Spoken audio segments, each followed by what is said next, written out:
오늘은 지난 2주간 말씀드린 구원의 말씀, 그러니까 베드로가 지금 베드로전서 1장에서 얘기하는 구원의 말씀의 피날레가 되겠습니다. 다음 주에는 또 다른 주제로 말씀을 드리려고 하는데요. 이 구원이라는 것이, 하나님의 구원이 베일로 쌓여있다는 거예요. 그래서 비밀이라는 것입니다. 그러니까 하나님이 손대지 않은 사람들은 하나님의 구원을 깨닫지 못해요. 그러니까 저 여러분이 예배 자리에 오시고 예배하고 이런 가운데 하는 모든 것들이 사실은 내가 한 것 같지만은 하나님이 터치해서 가능하게 된 것입니다. 그것이 구원의 비밀이라고 하는 거예요.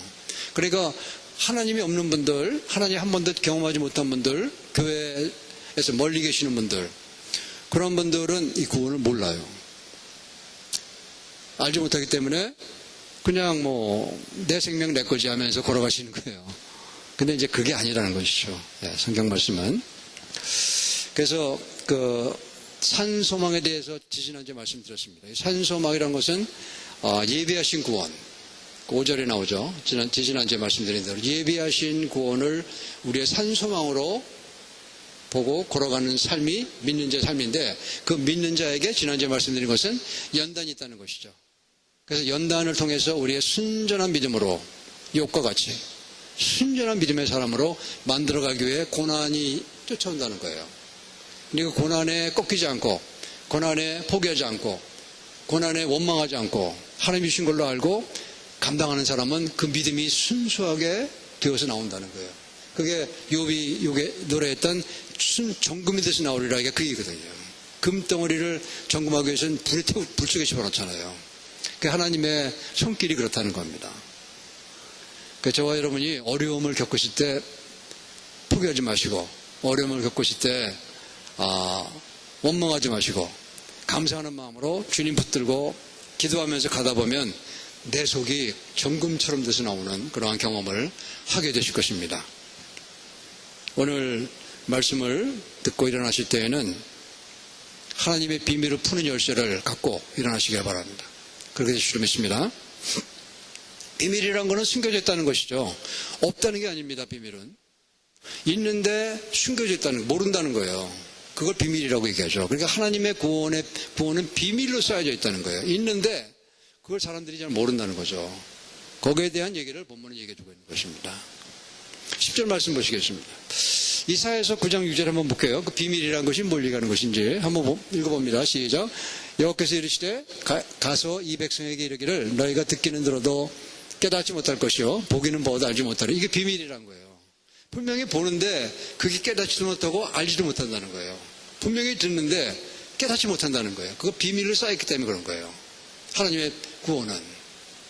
그러니까 똑같은 설교가 나가는데도 빌리그람 목사님 집회, 지금 돌아가셨지만 집회 가면은 100만 명 이렇게 모이잖아요. 똑같은 설교 듣는데도 그분 설교를 듣고 일어나는 분이, 저도 그 중에 하나인데, 나 예수님 믿게 듣고 손 들고 일어나는 사람이 있어요. 그런데 어떤 분들은 안 일어나요. 분명히 예수 안 믿는 분인데, 그거는 하나님의 터치가 있기 때문에 일어나는 거예요. 그분은 하나님의 터치가 아직 있지 않기 때문에 더 기도해야 될 뿐이죠. 하나님의 터치가 있을 수 있도록 기도하면 그분도 언젠가는 그런 기회가 올 때 일어나게 된다는 것입니다. 그 비밀이라는 거예요. 10절 한번 읽어보겠습니다. 들어갑니다. 오늘 말씀으로 같이 한번 읽습니다. 시작. 이 구원에 대하여는 너희에게 임할 은혜를 예언하던 선지자들 같이 연구하고 부지런히 살펴서, 이런 말씀이 나오죠. 여기서 보면 구약의 선지자들 얘기가 나오죠. 이들이 하나님의 구원에 대해서 찾아낸 게 있다는 거예요. 그리고 발견한 게 있는데 그것을 꺼내왔다는 거예요. 그게 뭡니까? 선지자들이, 구약에는 49명 더 넘는 선지자들이 있어요. 그분들이 꺼내온 거예요. 구원을. 그게 뭐예요? 꺼내와서 어떻게 했어요? 썼죠. 그래서 구약 성경이 나오는 거예요. 구약 성경이 그래서 39권이죠. 나와서 신약 27권, 토탈 66권입니다. 그러니까 39권의 성경이 나오게 된 이유가 선지자들에게 하나님의 구원에 대해서 발견되고 찾아낸 것을 꺼내 갖고 기록한 것을 구약이라고 그러는 것입니다. 구약은 선지자들이 기록했어요. 모세부터 시작해. 모세후기 모세 것도 모세가 선지자의 메카예요. 시초가 모세입니다. 물론 그 전에 있었죠. 아브라함도 선지자 중에 하나인데 실제로 기록된, 아브라함은 기록하지 않았잖아요. 모세는 기록한 선지자로서 처음 시초의 선지자가 모세가 되는 것입니다. 여기서 구원의 비밀을 두 가지로 요약해서 얘기해 주고 있죠. 첫째는 뭡니까? 왜 구원이 비밀입니까? 알리지 않습니까? 모릅니까? 봐도. 왜냐하면 은혜로 임하기 때문에 그렇다는 거예요. 내가 아무리 찾아보려고 들어가서 봐도 모른다는 거예요. 이거는 은혜를 하나님 주신 건데 하나님이 주셔야만 볼 수 있기 때문에 은혜로 보기 때문에 이거는 비밀로 쌓여졌다는 거예요. 하나님이 볼 수 있게 하는 사람만 볼 수 있는 겁니다. 그게 첫 번째고 비밀이라는 것이. 두 번째는 뭐예요? 부지런히 살펴서 기록했다는 것인데 구원이 하나님 성경 말씀 안에 들어왔기 때문에 비밀인 거예요. 성경 말씀을 아무리 모르잖아요. 처음에 읽고 또 읽다 보면은 깨달아져요. 그 이상하죠? 한 번 봐서는 전혀 모르겠고 이게 무슨 뜻인지도 모르겠고 감도 안 잡히는데 읽고 또 읽다 보면은 이게 그런 뜻이네 딱 들어오는 때가 있어요. 그거 하나님이 열어주시는 때입니다. 비밀로 있다가 나한테 성경을 읽는데도 비밀이에요. 모르는 거예요. 그러다가 어느 순간 딱 열려지는 때가 있는데 그때 구원을 보게 되는 겁니다. 그러니까 저 여러분이 하나님 말씀을 읽고 또 그냥 몰라도 그러다 보면 어느 순간 어느 구절이 딱 눈에 띄는 때가 있는데 그때는 살짝 열어주시는 거예요. 하나님께서. 그래서 이게 우리에게는 열려지고 그들에게는 비밀이 되는 것입니다. 여기 하나 답이 나오죠? 우리가 하나님의 비밀, 구원이 하나님의 비밀로 쌓여져 있는데 구원을 우리가 맛보려면 성경을 읽어야 되는 거예요. 기록된 거니까. 선지자들이. 신약은 누가 기록했어요? 사도들이. 주님과 같이 3년 반 동안 있었던 사도들이 기록해 놓은 게 신약이에요. 물론 그 중에는 주님과 함께 있지 않았던 사람들이 있는데 그 사람들은 사도들의 제자들이에요. 그 사도들을 통해서 주님의 모습을 배우고 마가 같은 사람, 그 사람은 베드로의 제자였거든요. 베드로를 통해서 안 주님을 기록해 놓은 것이 마가복음이에요. 누구예요? 사도 바울이 동행자였잖아요. 그분한테 예수님을 배워서 기록해서 사도 누가복음이고. 근데 누가는 의사였기 때문에 주님의 어머니를 모실 수 있는 기회가 많았어요. 아프면 의사 찾잖아요. 주님의 어머니라고 아프지 않았겠어요? 마리아? 의사 찾잖아요. 그래서 누가를 찾을 때가 있었단 말이에요. 그러면은 마리아를 통해서 주님의 어릴 때 모습, 주님의 탄생한 스토리 이런 걸 다 들은 거예요. 그리고 기록된 책이 신약인 것입니다.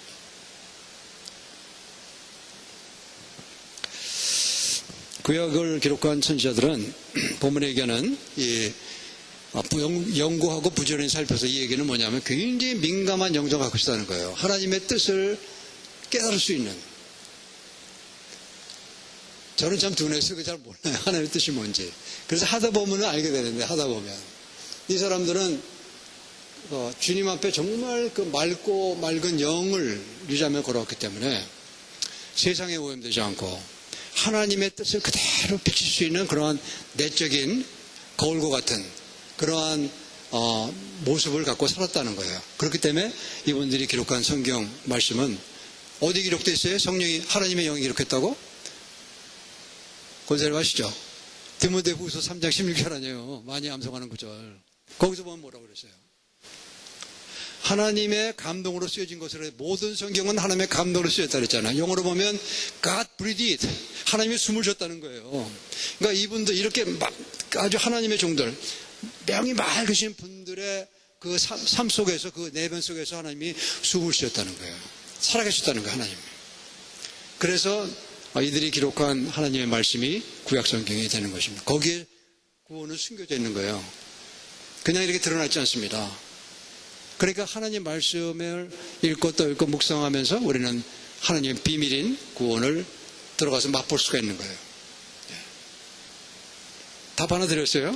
하나님 말씀을 읽고 또 읽으시면서 묵상하시면서 그 비밀 속에 들어갈 수 있다 하는 하나가 지금 나왔습니다.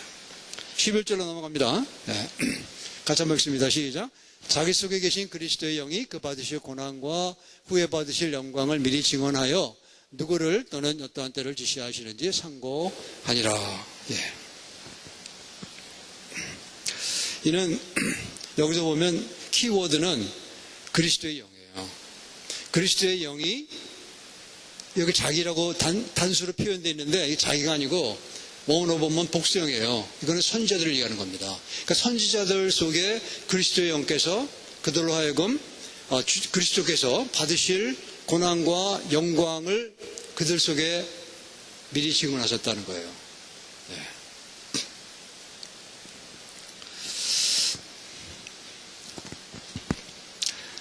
여기서 보면요, 아까 우리가 그들을 통해서 기록된 하나님의 말씀이 있잖아요, 성경이. 또 하나가 그리스도의 영이에요. 하나님의 영인데, 성령이신데 하나님의 영이 하나님의 말씀과 같이 가는 거예요. 그러니까 여러분들이 성경을 읽고 묵상하실 때 기도를 하시는 게 중요해요. 기도. 성령께서 조명해 주시고 알 수 있게 해주시고 기도하는 겸손한 마음이 그래서 꼭 필요한 것입니다. 하나님의 영이 알려주지 않으시면은 몰라요. 그러니까 묵상을 오래 하다가 딱 깨달아지는 거는 하나님의 영이 딱 문을 열어주신 거예요. 그러니까 하나님의 말씀과 하나님의 영, 기도하는 거죠. 기도가 함께 갈 때 그때 하나님의 구원은 비밀인데 그 비밀이 열려서 볼 수 있고 맛볼 수 있고 알 수 있고 그게 진주같이 귀하기 때문에 내가 갖고 있는 모든 걸 다 팔아서 그거 얻는다는 거예요. 그 주님이 그 비유에 얘기해 주시잖아요. 하늘나라의 비유에. 예. 어떤 사람이 길을 가다가 땅속에 보석이 있는 걸 보고 이 사람이 집에 가서 모든 걸 다 팔아버리고 그 돈으로 그 밭을 사갖고 그 보물을 얻대. 그게 하나님의 나라라는 거예요. 엄청나게 귀한 거기 때문에 내 모든 걸 다 바쳐도 하나도 아깝지 않은 하나님의 나라의 비밀이 그렇게 열려진다는 것을 우리에게 말씀해 주고 있는 것입니다. 여기서 보면 그 주님의 고난, 그리스도 십자가와 주님의 부활에 대해서 얘기하고 있죠. 예. 그러니까 또 하나 주님의 구원의 비밀은 주님의 십자가와 부활 속에 숨겨져 있다는 거예요. 그러니까 저와 여러분이 주님의 부활과 주님의 십자가를 묵상하고 마음 가운데 사모하고 그리고 있으면은 우리에게 구원의 비밀이 열리는 겁니다. 그러면 우리가 구원을 맛볼 수가 있는 거예요. 엄청난 기쁨이 오고요. 정말 놀랄만한 그런 순간이 우리에게 찾아오게 되는 것입니다. 넘어갑니다. 12절 같이 한번 읽습니다. 시작. 이 섬긴 바가 자기를 위한 것이 아니요 너희를 위한 것임이 계시로 알게 되었으니 이것은 하늘로부터 보내신 성령을 힘입어 복음을 전하는 자들로 이제 너희에게 알리신 것이요 천사들로 보기 원하는 것이요. 좀 어렵죠? 무슨 말하는 건지 모르겠죠. 이 베드로는요 촌놈이에요. 촌놈. 어부 촌놈이라고요. 배우지 못한 사람이에요. 그런데 그가 예수님을 통해서 또 성령을 받아갖고 이제 하나님의 사람으로 그 길을 쭉 가는 동안에 결국 십자가에 죽는데 베드로도 가는 과정 동안에 베드로가 성숙한 거예요. 그리고 그것은 헬라말로 썼는데 헬라말로 잘 모르게 써놨어요. 그래서 한참 묵상해야 한참 읽어보고 또 읽어보고 또 읽어봐야 아 이게 이 말 하는구나 잡을 수 있는 거예요. 10절 11절 10절 다 그래요. 그냥 읽으면 잘 몰라요. 그러면 베드로의 그 영적 수준이 인류의 스승으로 컸기 때문에 그런 거예요. 맨날 주님한테 꾸지람 맞고 그러던 사람이 주님의 길을 한번 배반했죠. 주님을. 그렇지만 부인했죠. 그렇지만 그걸 잊지 않았던 거예요. 나는 그런 사람, 나는 연약한 존재라는 걸 잊지 않고 나는 주님이 나를 붙잡아주지 않으면 주님을 부인할 수 있는 그런 사람이라는 걸 내가 그걸 잊어버리지 않고 끝까지 죽을 때까지 그 길을 간 거예요. 그러니까 주님께서 그와 함께 하시면서 그를 성숙시켜 주시고 놀라운 인류의 스승으로 키워가신 모습이 이런 문체를 보면 나타나고 있는 것입니다. 여기서 보면 저도 잘 모르겠어요. 근데 여기서 보면 천사들로 보기 원하는 것이라 했죠. 하나님의 구원은 천사들로 보기 원하는 것이. 이 얘기는 뭐냐면 하나님이 우리에게 주시는 구원은 아까 처음에는 선지자로 기록된 것이라고 그랬죠. 두 번째는 그리스도의 영, 하나님의 영이라고 그랬죠. 세 번째는 이 하나님의 구원이 비밀인데 비밀인 이유는 비밀인 그 대상들은 천사들까지 몰랐다는 거예요. 그러기 비밀을 보기 위해서 천사들이 그냥 흠모했다는 것이죠. 이 놀라운 하나님의 사랑의 비밀을 구원의 비밀을 알기 위해서 천사들도 모르는 가운데 하나님이 직접 진행하신 겁니다. 삼위일체 하나님께서. 하늘 아버지, 아들, 성령께서 직접 진행하신 거예요. 그리고 우리가 하나님의 비밀을 알고 구원의 비밀을 알게 되고 반짝 열리는 그 순간은 하나님만이 하시는 거예요. 하나님만이. 목사가 하나님 알게 할 수 없어요. 그랬을 것 같죠? 많이 아니까. 그렇잖아요. 오직 예수 그리스도의 영, 하나님의 영께서만이 그분의 마음을 터치하시면 구원의 비밀, 우리가 복음이라고 얘기하는 건데 그냥 깨닫게 되는 거예요. 그러면 그분은 그 순간 하나님 만난 겁니다. 그리고 하나님과 교제하며 걸어가는 그 길로 걸어가는 거예요. 우리가 할 수 있는 게 있어요. 저 여러분이 하나님을 먼저 알고 하나님을 믿은 사람들이 할 수 있는 게 있는데 그거는 그분이 하나님을 만날 수 있는 자리로 인도해 드리는 거, 그것밖에 할 수 있는 게 없어요. 그 역할이 그겁니다. 우리가 절대 어느 분 하나님 알게 하고 믿기 못하는, 하나님이 하셔야만 가능한 겁니다. 지금 그 얘기하고 있는 거예요. 천사들도 모른다니까. 천사들도 못한다는 거예요. 그거를. 하늘의 천사들도 모른다는 거예요. 하나님만이, 성자, 성부, 성자, 성령, 하나님, 이 삼위일체 하나님만이 저와 여러분의 심령 가운데 알게 하시기 때문에 이거는 비밀이라는 거예요. 아무도 모른다는 것입니다.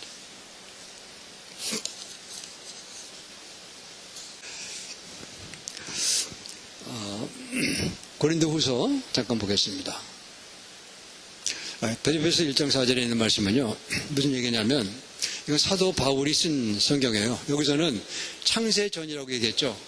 그러니까 이 온 우주가 창조되기 전에까지 올라가는 거예요. 사도 바울은. 근데 사도 베드로는 거기까지는 안 올라간 것 같아요. 그리고 구약서부터. 구약은 이미 온 우주가 창조된 후 아니에요. 그죠? 이스라엘 백성들에게 임하신 하나님의 은혜, 거기에서부터 구원의 비밀은 열릴 수 있다고 해서 그것을 이제 해서 지금 말씀을 기록하고 있는 것인데, 예.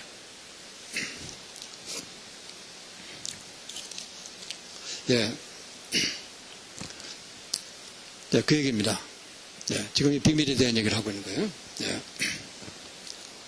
근데 저희가 하나님의, 유일하신 하나님의 손길로 우리 비밀이 열렸어요. 그래서 구원을 맛본 사람은, 하나님의 구원을 맛본 사람은 이전같이 찾아갈 수가 없는 거예요. 그걸 거듭났다고 얘기하는 거예요. 요한복음에 있는 거듭남이 바로 이 비밀이 열린 겁니다. 하나님이 위에서부터 열어버리신 거예요.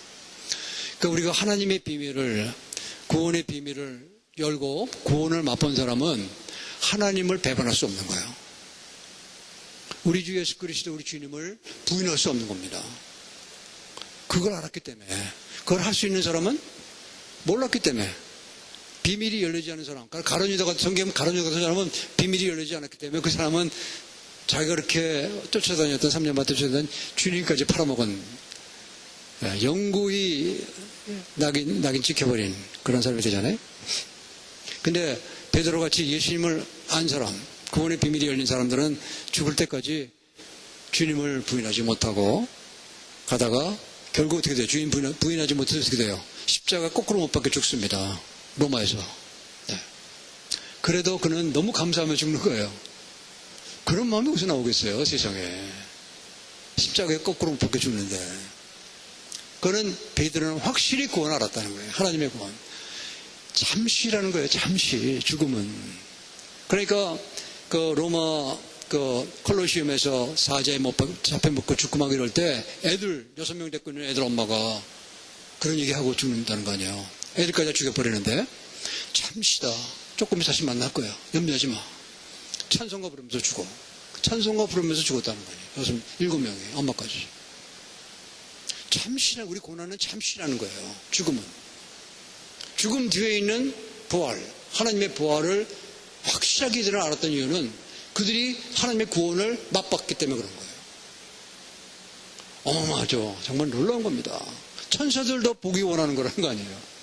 그런 구원을 우리가 맛보고 걸어가는 거예요, 지금. 그렇게 함부로 버릴 수 있는 게 아니란 말이에요. 이거 엄청난 겁니다. 하나님의 구원은 비밀이기 때문에 비밀이 열려진 사람에게는 영원토록 하나님을 사모하며 걸어갈 수 있는 동력이 그 속에서 만들어진다는 것을 보게 되는 것입니다. 10절 다시 한번 보시면요. 요약하는 말씀입니다. 여기서 보면 은혜를 예언하던 선지자들이 했죠. 은혜. 너에게 임할 은혜. 왜 은혜일까요? 아까 잠깐 말씀드렸지만 은혜는 하나님의 호의입니다. 우리에게 아무런 메리트 없는 거예요. 자격이 없는 겁니다. 그런데 하나님의 일방적인 호의로 우리에게 은혜로 주시는 게 하나님의 구원인 거예요. 우리가 노력해서 얻을 수 있는 게 아니라고 말씀드렸죠. 얻을 수 없는 겁니다. 그래서 구원은 귀한 거예요. 돈 주고 살 수도 없고 노동한 대가로 얻는 것도 아니고 이거는 하나님 일방적으로 주시지 않으면 얻을 수 없는 거기 때문에 귀한 겁니다. 자격이 없는 저 같은 자에게 주시는 또 여러분들에게 주시는 하나님의 크신 호의이기 때문에 이건 우리가 허술하게 다룰 수 있는 것이 아니라는 거예요. 오늘은 낫다가 내일은 다시 그럴 수 없다는 거예요. 그렇기 때문에 하나님의 호의를 맛보 구원의 비밀이 열려 구원을 맛본 사람들은 영원토록 하나님이 주신 물론 업앤다운은 있죠. 업앤다운은 있어요. 예. 일주일 내내 기도 한마디 안 하고 지날 수도 있는 거예요. 어렵고 힘들면. 그때 누가 기도해요? 아까 우리 기도했죠? 예. 주님이 우리 대신 기도해 주시는 거예요. 성령께서 우리 대신 기도해 주시는 겁니다.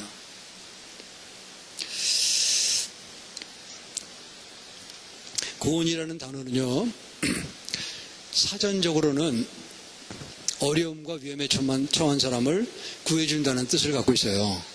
그런데 성경이 말씀하고 있는 구원이라는 단어는 뜻이 좀 달라요. 그거는 뭐냐면 하나님과 격리되고 끊어지고 분리되고 하나님을 떠난 인간이 다시 하나님과 교제할 수 있는 자리에 오는 걸 구원이라고 그러는 거예요.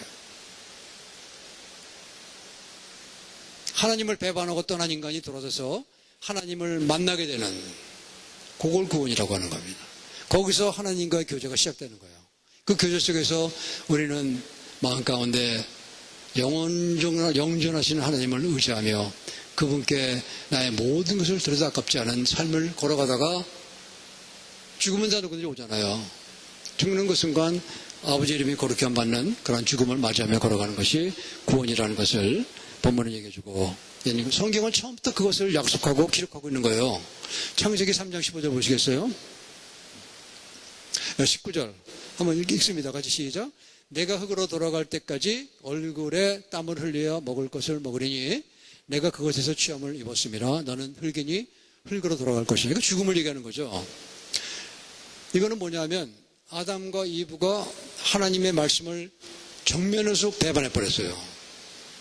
그래서 찾아온 이미 경고를 주셨는데 그 선악과를 먹으면 정령 죽으리라 그러셨는데 그럼에도 불구하고 이 아담과 하와가 허술이 다른 거예요. 하나님의 구원을. 하나님과 영원토록 살 수 있게 창조된 이들이 하나님이 주신 생명나무가 있었거든요. 그 뒤에. 그것만 안 건드리면 생명나무까지 먹는 거예요. 그러면 영존히 살아가는 인생이 되는 겁니다. 그걸 위해서 만드신 거예요. 아담과 하와를. 그런데 하나님의 명령을 딱 거절해버리고 마귀한테 속아서 선악과 따먹고 죄를 진 거죠. 하나님과 끊어져 버린 건 분리가 된 겁니다. 그래서 주님이 설명해 주시는 거예요. 너희가 죄를 졌기 때문에 나랑 분리됐기 때문에 너희들은 땅에서 취해서 내가 만든 존재이기 때문에 땅으로 돌아갈 수밖에 없게 됐다 하는 하나님의 아쉬운 마음이 담겨져 있는 그런 문장이 되는 거예요. 그런데 하나님 그렇게 영원한 멸망으로 가는 인간들을 버려두지 않으셨다는 것이 어디서는 3장 15절에 나옵니다. 창세기. 같이 한번 읽어볼까요? 네, 같이 한번 읽습니다. 시작. 내가 너로 여자와 원수가 되게 하고 내 후손도 여자의 후손과 원수가 되게 하리니 여자의 후손은 내 머리를 상하게 할 것이요 너는 그의 발꿈치를 상하게 할 것이니라 하시고, 여기서 여자의 원수는 마귀죠. 네, 마귀에 의해서 당한 거니까. 그래서 여자의 후손은 예수님을 얘기하는 겁니다.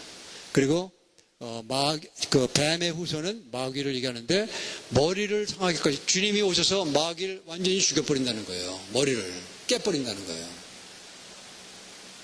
그러니까 하나님께서 뭘 약속하셨냐면 우리 인류에게, 저와 여러분에게 뭘 약속하셨냐면 처음에 죄를 져서 하나님을 떠나 분리된, 죽게 된 그러한 아담과 이브 그리고 후손, 우리에게 뭘 약속하셨냐면 마귀의 머리를 완전히 밟아 완전히 지지게 버리실 구원자를 약속하신 거예요.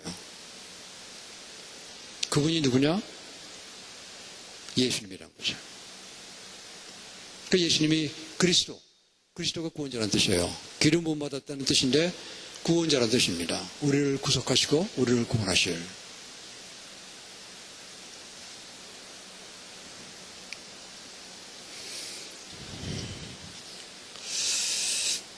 다른 말로 하면 뱀을 완전히 그냥 죽여서 인류가, 저와 여러분이 헛된 삶을 살아가는 그런 헛된 삶에서 건져줄 구원자.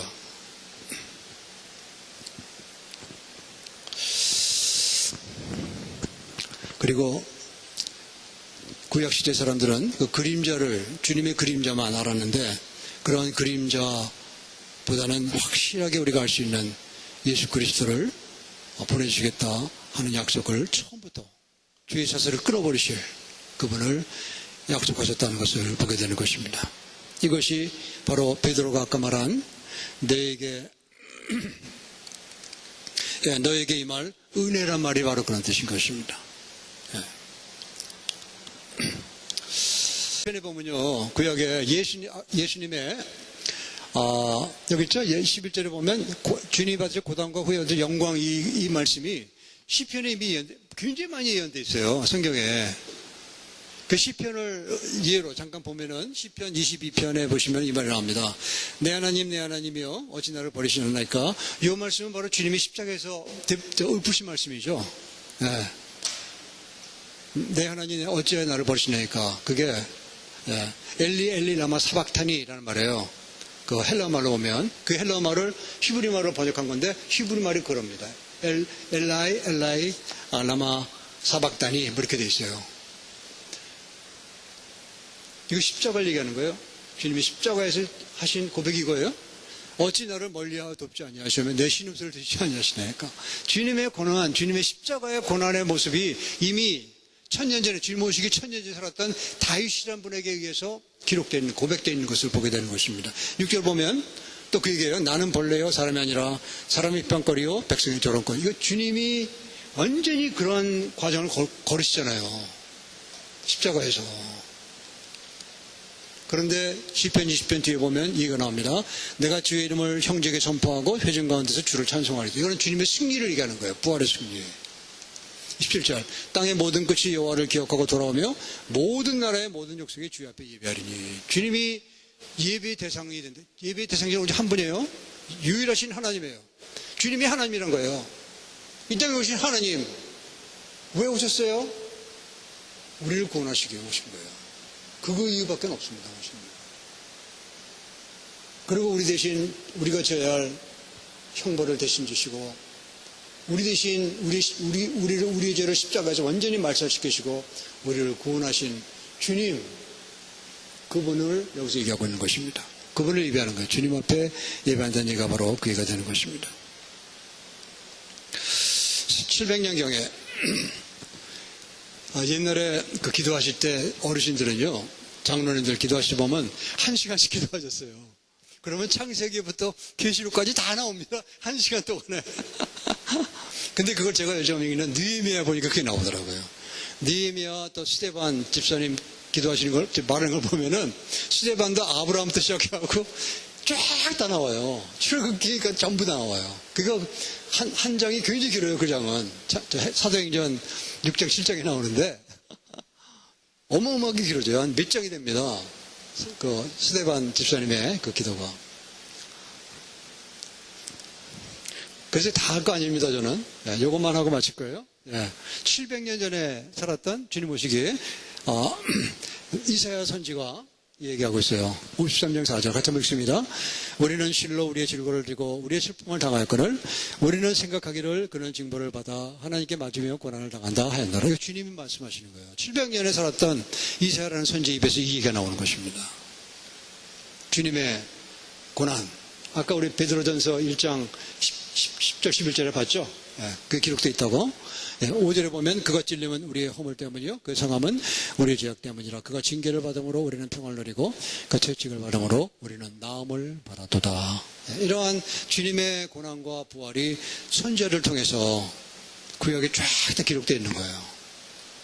바로 그 모든 모습을 조각을 맞춰 보니까 예수 그리스도밖에 없는 거예요.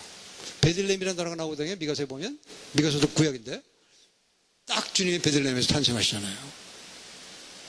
그러면은 주님이 나사렛에서 잉태돼 갖고 베들레헴에 오셔서 베들레헴에서 출생을 하시는데 그러면은 그 옮기게 된 이유는 누가복음에 보면은 그 세무조사 때문에 왔거든요.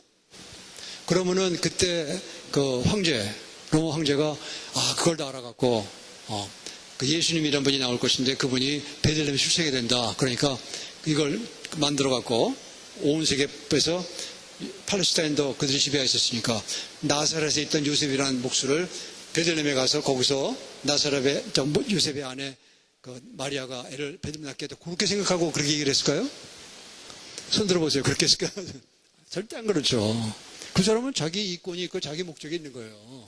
전혀 모르는 겁니다. 그런데 딱 예수님이 베들레헴에서 출생하시는 거예요. 다윗의 자손, 선지자. 또 하나가 있죠. 예수님 제사장인데 제사장을 누가 얘기해 주냐면 히브리서 얘기해 줘요. 예수님의 족보는 아론의 족보가 아니에요. 예수님은 다윗의 족보 아니에요. 아론의 족보가 아니고 누구의 족보냐? 멜기세덱이라는 제사장의 족보라는 거예요. 창세기에 나오는. 구약에 쫙 다 나옵니다. 예수님에 대한 모습이. 부인할 수가 없는 거예요.